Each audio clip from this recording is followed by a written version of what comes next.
과학이 만난 운명의 신과 전쟁사 속에서 미래 국방의 시그널을 찾는 밀타리 S.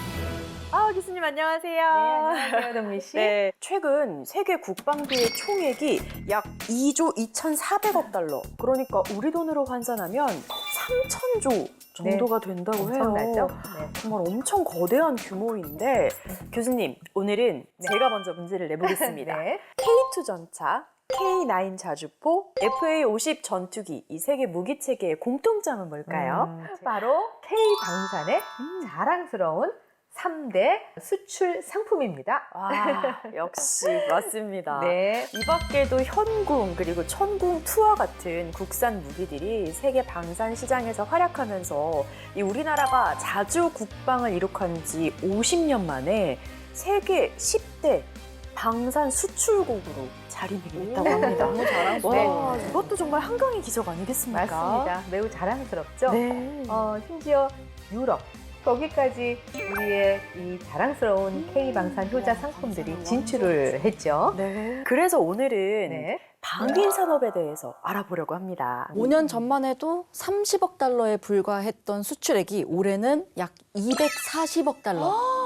우리 돈으로는 약 35조 1,900억 원을 넘어설 것으로 보입니다. 5년 전에 비해 그럼 8배. 맞습니다. 그래서 방위 산업을 안보를 넘어 미래 먹거리 산업이라고 부르기도 합니다.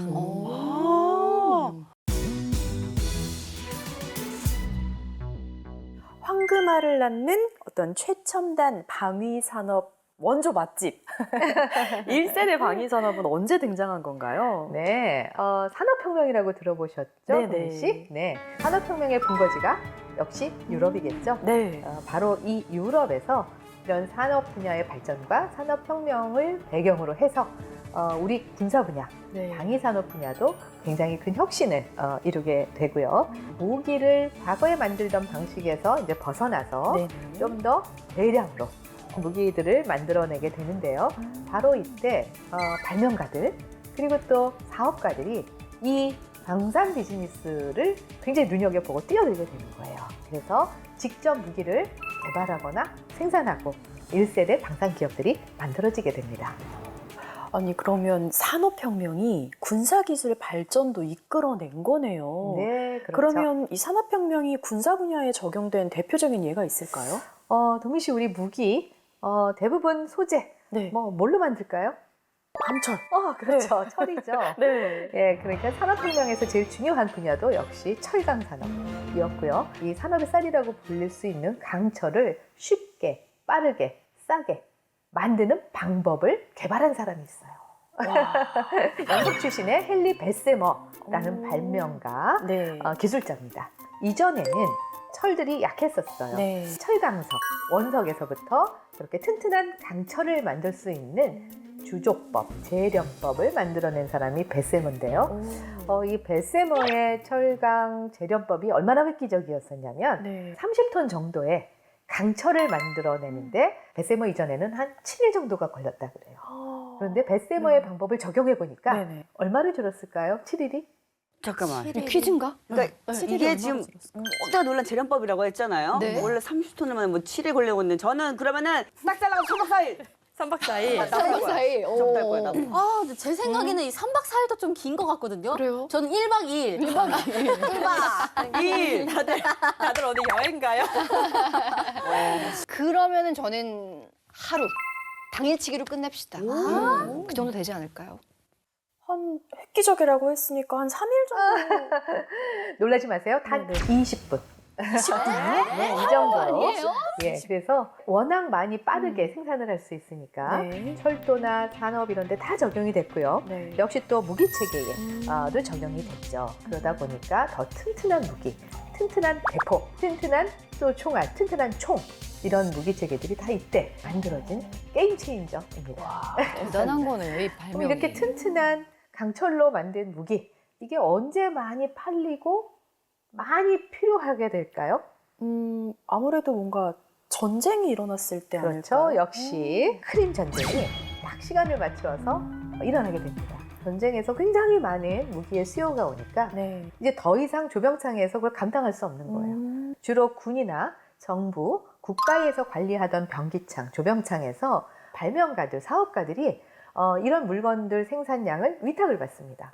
그래서 민간 업자들이 방위 산업체를 차리게 되는 거죠. 그런 수요처가 만들어지니까 또 역시 시장이 넓어지죠. 네. 발명가나 공장들 이런 것들이 또 역시 한꺼번에 같이 발전을 하게 됩니다. 1세대 방산 기업들은 어떤 기업들이었나요? 예, 최초의 방산 기업은 산업혁명을 이끌었었던 나라 영국이었습니다. 영국에서 이제 무기의 혁신이 이제 본격적으로 일어나게 되는데요. 전쟁에서 제일 많이 쓰이는 게 뭘까요? 총이죠. 그렇죠. 역시 소총. 그거를 우리가 소화기. 영어로 스몰 암스라고 그럽니다. 소총이 제일 많이 쓰이다 보니까 이것에 대한 대량 생산, 대량 수요가 제일 많았던 게 바로 이제 크림 전쟁 시기였어요. 네. 그래서 영국의 버밍엄 지역에서 소화기를 만들어내는 회사가 만들어져요. 그게 버밍엄 소화기 회사. 영어로는 BSA라고 이름을 붙여요. 이 시기에 바로 BSA가 가장 대표적인 1세대 방산기업이라고 볼 수가 있습니다. 그러면 소화기를 생산하는 기업을 보면서 중화기나 대화기를 생산하는 기업들도 막 생겼을 것 같아요. 역시 대표적으로 영국의 암스트롱이라는 발명가가 설립한 네. 암스트롱사가 있습니다. 현대 대포의 아버지라고까지도 불리기도 해요. 대포가 옛날 방식보다는 이제 현대화, 근대화가 되면은 굉장히 압축이 큰 힘으로 돼야 됩니다. 네. 그러니까 유압, 기름을 이용하는 건데 유압 압축기 이게 바로 암스트롱이 개발을 한 혁신적인 기술이고요. 이거를 이제 암스트롱4에 적용을 하다 보니까 멀리 사거리가 네. 연장이 될 수밖에는 없겠죠. 이게 바로 이제 영국에서 일어난 일이기 때문에 이런 암스트롱사가 특허에다가 독점 판매권 뭐 이런 것들을 영국 정부로부터 보장을 받게 돼요. 네. 그다음에 또 비커스 부자가 만들어낸 비커스라는 회사도 있어요. 라이프를 만들어낸 또 휘트워스라는 이런 또 엔지니어가 있습니다. 또 이 사람이 또 휘트워스 기업이라는 방산 기업을 세우게 돼요. 네. 비커스, 암스트롱, 휘트워스 이런 쟁쟁한 1세대 방산 기업으로 자리를 잡게 되죠. 그런데 이게 화기만 만들어낸 게 아니에요. 철로 다 만들 수 있으니까 좀 더 큰 것들을 만듭니다. 어떤 게 있을까요? 자동차. 네, 또 뭐, 무기 전장에서 쓰이는 군사? 뭐 그렇죠. 군함 같은 거. 그렇죠. 네. 군함도 역시 전투기까지도 이런 최초의 방산 기업들이 만들어내게 돼요. 사실 그 당시에 군사 강국들이 여러 곳이 있었는데 네. 이 방산 기업이 영국에만 있었던 건가요? 그렇진 않죠. 우리 2차 산업혁명 본격적으로 어디가 들어온다고 했죠? 독일. 네, 맞습니다. 너무 우리 조금밖에 못했어요. 프로이센 제국이 통일이 되고 네. 이제 본격적으로 독일이 세계사, 유럽사에 등장을 하게 됩니다. 크루프라는 역시 엔지니어가 있습니다. 이 크루프사는 1800년대 중반이 되면서 최고 성능의 강철포를 만들어내요. 크루프4. 아주 유명한 화포의 역사에서도 굉장히 혁신적인 그런 제품입니다. 이게 이제 발판이 된 거겠죠. 크림 전쟁 이후에 본격적으로 세계 시장으로까지 여러 제품들을 수출을 하게 됩니다. 군함, 기관총, 대포, 초계 전차 뭐 이런 것들이 이제 전 세계 수출 품목이 되고요. 동민 씨 엘리베이터 타면 티센크루프 이렇게 적혀져 저희 있는 거 아파트 맞죠? 엘리베이터예요. 네, 맞습니다. 네.